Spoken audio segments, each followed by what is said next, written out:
ইটকাঠের নাগরিক সভ্যতার শহরগুলো থেকে দ্রুতই হারিয়ে যাচ্ছে সবুজ, কিন্তু মানুষ তার শিকড়কে সহজে ভুলতে পারে না। সবুজে ভরা গ্রাম বাংলায় বেড়ে ওঠা নাগরিক সমাজের একটা অংশ সবুজকে ধরে রাখতে চায় আবাসস্থলে। শৌখিন মানুষরা তাদের ঘরবাড়িতে সবুজকে ধরে রাখার জন্য একান্ত নিজস্ব ভাবনা আর প্রচেষ্টায় আপন আপন বাড়ির ছাদে তৈরি করছে ছাদ বাগান। সময়ের সাথে এই বাগান এখন আর শৌখিনতায় আটকে নেই। নিরাপদ সবজি ও ফল দিয়ে পারিবারিক পুষ্টি চাহিদা পূরণ, পারিবারিক বিনোদন এবং অবসর কাটানোর এক মিলন মেলায় পরিণত হয়েছে এই ছাদ বাগানগুলো। আসসালামু আলাইকুম, স্বাগতম জানাচ্ছি বাংলাদেশ টেলিভিশন চট্টগ্রাম কেন্দ্রের নিয়মিত আয়োজন নগর কৃষি অনুষ্ঠানে। আজ আমরা এসেছি নগরীর চৌমোহনী এলাকার একজন ক্ষুদে উদ্যোক্তা রাফসান বিন আলমের ছাদ বাগানে। ঘুরে দেখব তার ছাদ বাগান, জানবো তার বাগান করার পরিকল্পনা, আরও জানবো তিনি কিভাবে এত ছোট বয়সে হয়ে উঠলেন একজন উদ্যোক্তা। চলুন ঘুরে দেখি তার ছাদ বাগান।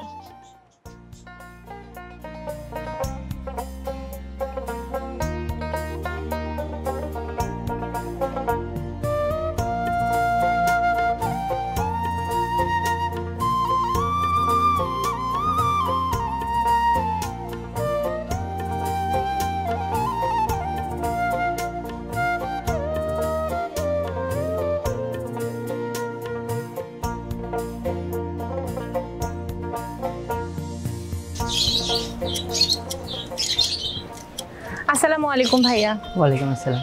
আচ্ছা, কেমন আছেন আপনি? আলহামদুলিল্লাহ, আপনি কেমন আছেন? আছি, আমিও ভালো আছি। আচ্ছা, বাগানটা কি আপনারই? জি জি আমার। আপনার সম্পর্কে যদি একটু জানতাম আমরা, আপনার পরিচয় বা বাগানটা কত বছর ধরে করছেন? আমার নাম রাফসান বিন আলম।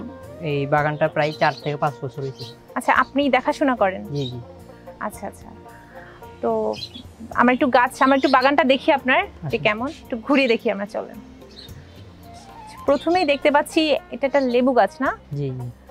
লেবু গাছটা অনেক বয়স্ক মনে হচ্ছে, মানে অনেক পুরাতন কিনা? হ্যাঁ হ্যাঁ, এটা প্রায় 3 বছর হয়েছে। আচ্ছা আচ্ছা, তো এর পরিচর্যাটা কেমন? এটা সার দিই আমরা, আর হচ্ছে যে এটা প্রায় সব সময় ফল দেয়, আমাদের আর কিনে খেতে হয় না এটা। ও আচ্ছা, তাহলে তো ভালোই, মানে বাইরে থেকে আর লেবু কিনতে হচ্ছে না। জি জি। আচ্ছা, এটা কি গাছ দেখতে পাচ্ছি ফল ধরে? সবেদা গাছ এটা। এটা প্রায় সব সময় ফল দেয়, একবার ফলটা নিয়ে ফেলার পরে আবার ফল দেয়। আচ্ছা আচ্ছা, প্রায় তো মানে বড় বড় হওয়ার পথে আছে, সব সময় ফল থাকে? হ্যাঁ হ্যাঁ। আচ্ছা আচ্ছা, এটা কি মিষ্টি হয় নাকি? হ্যাঁ, মিষ্টি। আচ্ছা, এরপর এটা পেয়ারা। আচ্ছা, পেয়ারা ধরে আছে দেখতে পাচ্ছি। হ্যাঁ। সব সময় কি পেয়ারা ধরে গাছে? হ্যাঁ হ্যাঁ, সব সময়। আচ্ছা, পেয়ারার যত্ন সম্পর্কে যদি একটু বলতেন, যে কি দেওয়া হয় পেয়ারা গাছে? আমরা জৈব সার ইউজ করি আর কিচেন কম্পোস্টটা ইউজ করি। আচ্ছা আচ্ছা, মানে বাসার যে কিচেন কম্পোস্ট, এটাই গাছে ইউজ করা হয়? হ্যাঁ। আচ্ছা ভাইয়া, এটা কি গাছ? মালটা গাছ। আচ্ছা, মালটা ধরেও আছে দেখতে পাচ্ছি। আচ্ছা, একটু মালটার যত্ন সম্পর্কে যদি বলতেন।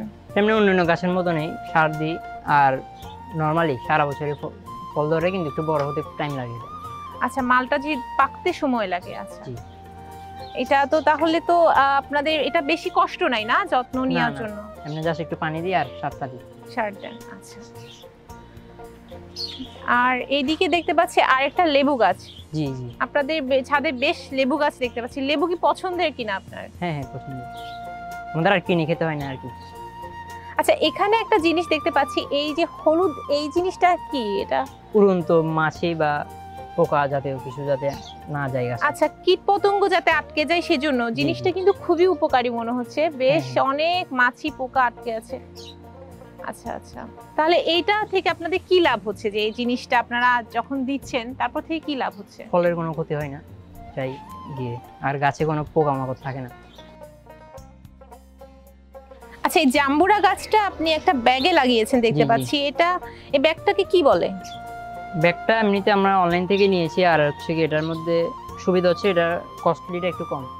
আচ্ছা, এটা মানে ড্রামে আমরা লাগাই সচরাচর, ড্রামে না লাগিয়ে ব্যাগে লাগানোর কারণটা কি? এখানে পানিটা জমাট হয়ে থাকে না, আর এটা একটু কমের মধ্যেই পাওয়া যায়, এটা সহজেই আচ্ছা, পাওয়া যায়। সাশ্রয়ী। জি জি। আচ্ছা আচ্ছা, ড্রামের তুলনায় তাহলে এই ব্যাগগুলো এখন সাশ্রয়ী বলতে জি জি পারছেন? জি। আচ্ছা, ছাদে কি কোনো ক্ষতি হয় কিনা? কারণ যেহেতু এটা ছাদের মানে উপরে রাখা, তো ভারী একটা নিচে জিনিস। আমাদের পাথর দেওয়া আছে তো, আর কোনো সমস্যা নেই। আচ্ছা, পানিটা তাহলে ঝরে যায়। জি জি। আচ্ছা, এখানে একটা গাছ দেখতে পাচ্ছি, এটা কি গাছ? আমরা গোড়া গাছ। আচ্ছা, আচ্ছা আমরা ধরেও আছে, তাহলে কি এটা সবসময় ধরে নাকি? হ্যাঁ আমরা সবসময় 12 মাসই। এই তো আমরা আবার ছোট ছোট আমরাও দেখতে পাচ্ছি। হ্যাঁ, এটা আচ্ছা, এই জিনিসটা কিন্তু অনেক ছোট জায়গাতে লাগানো। জি এটা ছোট ছোট জাত, তাই ছোট বালতিতে লাগানো হয়। আচ্ছা, তাহলে এটা অনেক ছোট একটা গাছই কিন্তু আমরা ধরে আছে, জি। মানে একদম ছোট একটা হ্যাঁ। টবেই। বাহ, বেশ সুন্দর। এটা কি আম গাছ জি এখন? জি এটা কি আম ধরছে কখনো আগে? ধরছে, এই কিছুদিন আগে নিয়ে গেলাম। আচ্ছা, আম খেয়েছেন তাহলে? জি জি এটা তো ওই ব্যাগটাই ইউজ করা হয়েছে। আচ্ছা, এখানেও দেখতে পাচ্ছি যে এই ব্যাগটা, জি এই তাহলে আপনাদের আচ্ছা এই ধরনের ব্যাগটাই আপনারা ইউজ করেন জি। ড্রামের বদলে? হ্যাঁ। আচ্ছা, এটা তাহলে কি গাছ? এখানেও দেখতে পাচ্ছি ধরে আছে। এটাও জাম্বুরা গাছ। আচ্ছা, জাম্বুরা, অনেকগুলো জাম্বুরা ধরেছে। আমি যদি একটু দেখাই দর্শকদেরকে, এই যে জাম্বুরা। গাছটা কিন্তু বেশি বড় না, একটা ছোট একটা গাছই, কিন্তু ওখানে বেশ জাম্বুরা ধরে আছে। বোঝাই যাচ্ছে যে আপনি গাছের অনেক যত্ন নেন আসলে, ফল গাছে। আচ্ছা, এটা কি গাছ? এটা আঙুর? আঙুর গাছ। আঙুর গাছ, এটা জি, একটা জি। আঙুর গাছ। আচ্ছা, এই গাছের সম্পর্কে যদি একটু বলতেন। এটা পেয়ারা গাছ, আর এটা ব্যাগ ইউজ করা হয়েছে, এটার মধ্যে পানি আটকে থাকে না। আচ্ছা, এখানে একটা ভিন্ন ধরনের ব্যাগ দেখতে পাচ্ছি। এটা জি জি এটা কাপড়ের।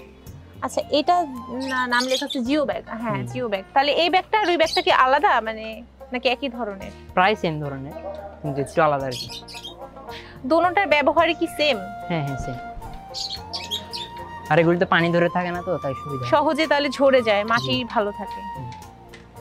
এই লাউ গাছটা বেশ সুন্দর, সতেজ হয়ে আছে। আপনারা এই লাউ গাছে আসলে কি দেন খাবার হিসেবে?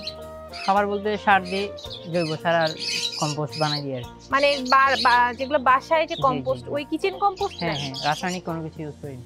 আচ্ছা, বাহ, এখানে বেশ লাউ দেখা যাচ্ছে। আসলে এখানে লাউ দেখতে পাচ্ছি আমি,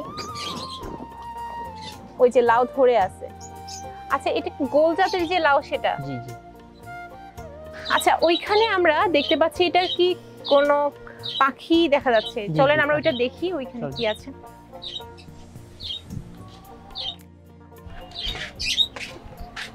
ঢুকে যাবো নাকি? হ্যাঁ, ঢুকে।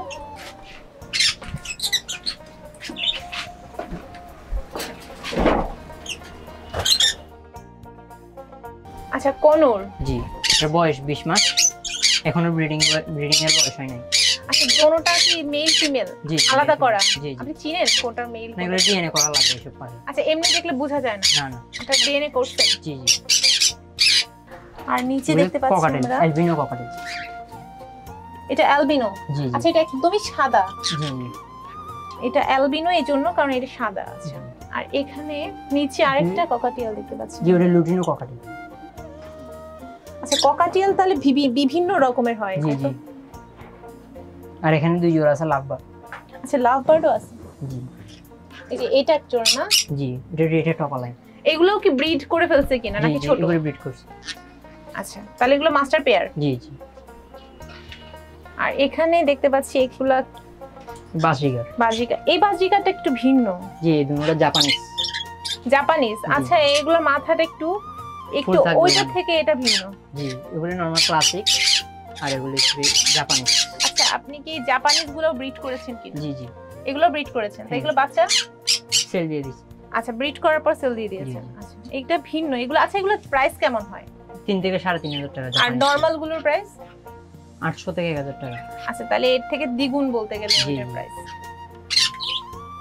আচ্ছা, এই পাখিটা মনে হয় অসুস্থ না? হ্যাঁ ওটা ট্রিটমেন্ট চলতেছে। আচ্ছা, তাহলে আপনারা সুস্থ এবং অসুস্থ পাখি আলাদা করে রাখেন, যাতে জি, করে জি। ভাইরাসটা না হ্যাঁ ছড়ায়। হ্যাঁ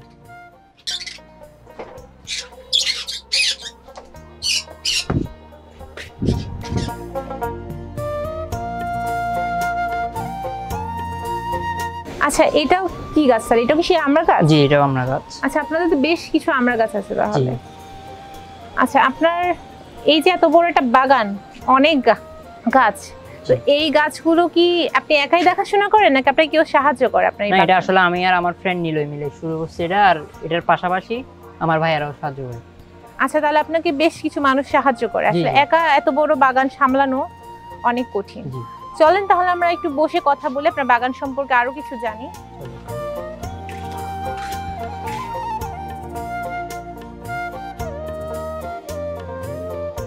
আচ্ছা ভাইয়া, আপনার পুরো বাগানটা আমরা ঘুরে দেখলাম, এই যে বাগানটা বেশ বড়, আপনি আমাদেরকে বিভিন্ন গাছ সম্পর্কে পরিচয় করিয়ে দিয়েছেন এবং সাথে আপনি পাখিও পালেন।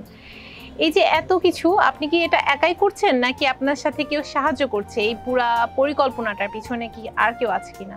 আসলে এটা আমার মা বাবারা শুরু করছিল গাছ লাগানোটা, আর পরে আমার বন্ধু নিলয় আমাকে সাহায্য করে। মানে এটার সাথে সাথে এই আর আমরা মিলাই গিয়ে ছাদ বাগান এবং ওই খামারটা পরিচালনা করি। আচ্ছা, তাহলে আপনার সাথে আপনার বন্ধু আছে নিলয়, চলুন আমরা নিলয় ভাইয়ের সাথে কথা বলি যে উনি কিভাবে এই যে বাগানটা এবং খামারটার ব্যাপারে আপনাকে সাহায্য করে বা পরিকল্পনাটা করেছেন।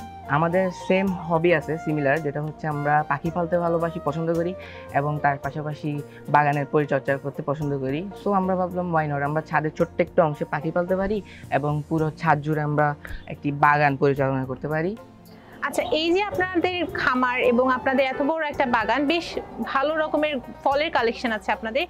এই যে বাগান করার পিছনে এবং খামার করার পিছনে একটা ভালো রকমের অর্থের প্রয়োজন হয়। এই যে এত ছোট বয়সে যে আপনারা এটা করছেন, তা উদ্যোক্তা হয়েছেন, এর পিছনে আসলে অর্থটা কিভাবে আপনি জোগাড় করেছেন বা সংগ্রহ করেছেন?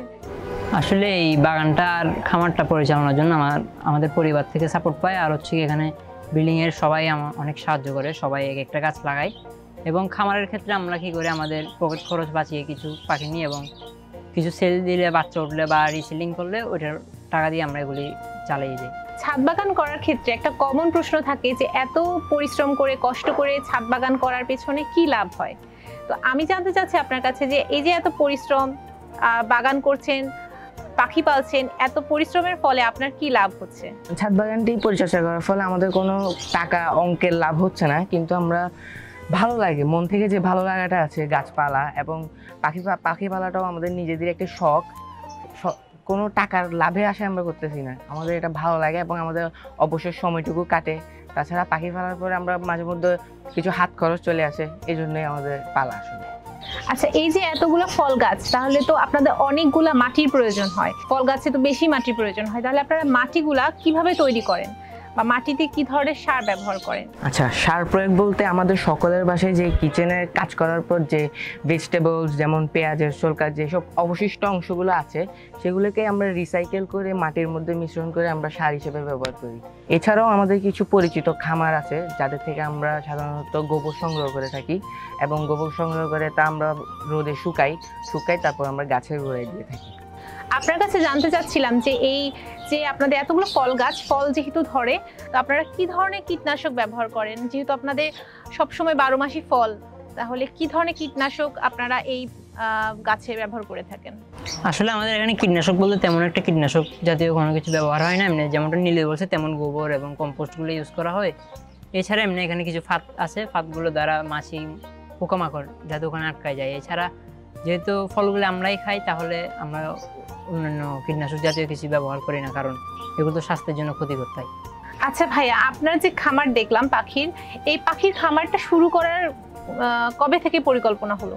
আসলে আমার বাবা সর্বপ্রথম এক জোড়া আমাকে বাছুরিয়া নিয়ে দিয়েছিল, ওইটার পর থেকে আসলে একটা শখ জাগে যে পাখিটা দ্বারা কিছু করা যাবে, পালা যাবে।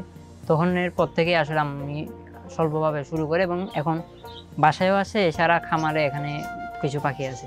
আচ্ছা, এখন আমরা অনেকেই জানি যে পাখির খাবারের মূল্য বৃদ্ধি পেয়েছে। পাখির পালন কি এখন লাভজনক? আপনার কাছে কি মনে হয়?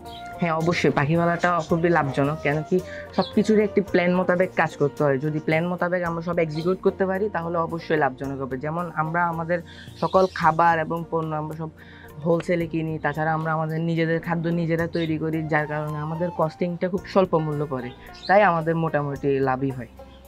আচ্ছা, আপনাদের দুজনের কাছে আমার শেষ প্রশ্ন, দর্শকদের উদ্দেশ্যে যদি কিছু বলতেন আপনারা, কারণ আমাদের এই নগর কৃষি অনুষ্ঠানটা বিভিন্ন শ্রেণী পেশার মানুষজন, বিভিন্ন বয়সের মানুষজন দেখে, তো তাদের উদ্দেশ্যে যদি বলতেন যে কেউ যদি বাগান শুরু করতে চায়, খামার করতে চায়, তারা কিভাবে খামারটা করবে বা কিভাবে বাগানটা শুরু করবে? আসলে এটা যারা শুরু করবে তারা একটু স্বল্প পরিসরে শুরু করলে ভালো, যাতে কোনো ধরনের ক্ষতির সম্মুখীন হলে যাতে পুরোপুরিটা যাতে ক্ষতি না হয়। আর খামার বা গাছ এরা বিশেষ করে তো শখের বসে শুরু হয়, আর এটা মোটামুটি এখন লাভজনকভাবেও করা যায়।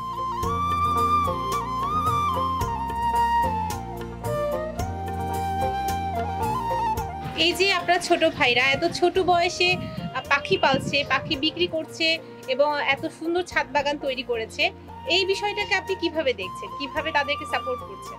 আসলে আমি বড় ভাই হিসেবে তাদেরকে যতটুকু সাপোর্ট দেওয়া দরকার আমি তা দেওয়ার চেষ্টা করতেছি। কারণ হচ্ছে যে আমাদের এই সময়টাতে আমাদের খেলাধুলার মাঠের প্রচুর অভাব। ফর দ্যাট রিজন আমরা আমাদের ছোট ভাইরা মানে অন্যদিকে ডাইভার্ট হয়ে যাচ্ছে।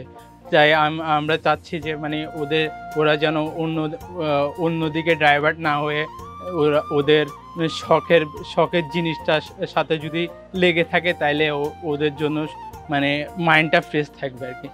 সেজন্য যে কোনো ধরনের সাপোর্টে আমি ওদেরকে সাপোর্ট দিতে চাই এবং বিভিন্ন ধরনের সাজেশন দিয়ে থাকি। আর আমি ছোট থেকে যেহেতু পাখি পালন করি, তো আমার এক্সপিরিয়েন্স ওদের থেকে অনেক বেশি। সো ওরা যে কোনো বিপদেই আমার কাছে প্রথমে যায় সাজেশন নেওয়ার জন্য। আচ্ছা, তার মানে আপনি পাখি সমস্যাতেও আপনি সাহায্য করছেন এবং বাগানের ক্ষেত্রেও আপনি সাহায্য করছেন। জি। আচ্ছা, ওরা যে এই যে উদ্যোক্তা হচ্ছে এই বিষয়টাকে আপনি কিভাবে দেখছেন? উদ্যোক্তা হচ্ছে এটা আমার জন্য খুবই প্রাউডের বিষয়, কারণ আমার ছোট ভাইরা সাফল্য পাইলে বড় ভাইদের জন্য এটা অনুপ্রেরণা। অ্যান্ড আমরা চাই ওরা আরও ভালো করুক, সেজন্য যত সাপোর্ট দরকার আমি ওইটাই করতেছি।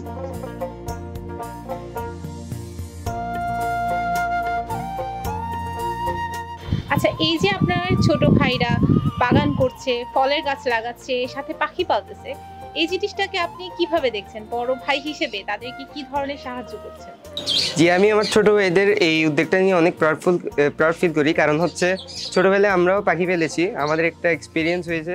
সো এখন যে জিনিসটা দেখা যাচ্ছে যে ছেলেমেয়েরা আসলে অন্যান্য দিকে ডাইভার্ট হয়ে যাচ্ছে, মানে মনে করেন খেলার মাঠের সংখ্যা কমে যাচ্ছে দিনের দিন। তারপরে যে মানে বিভিন্ন কারণে ওরা অন্যদিকে ডাইভার্ট হয়ে যাচ্ছে। সো এটা নিশ্চয়ই একটি ভালো উদ্যোগ, যে এটা দিয়ে ফিনান্সিয়ালিও ওরা সাপোর্ট পাচ্ছে একটা, প্লাস ওরা পড়ালেখার পাশাপাশি অন্য কিছু করার সুযোগ পাচ্ছে।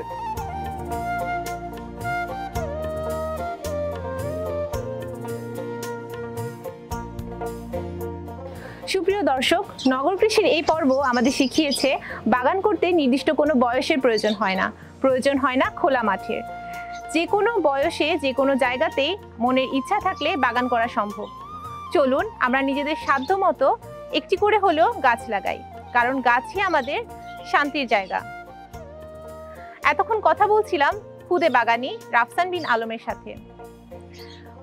পরবর্তী পর্বে দেখা হবে নতুন কোনো বাগান প্রেমী ছাদ বাগানে। ততক্ষণ পর্যন্ত ভালো থাকুন, সুস্থ থাকুন, বাংলাদেশ টেলিভিশনের সাথেই থাকুন।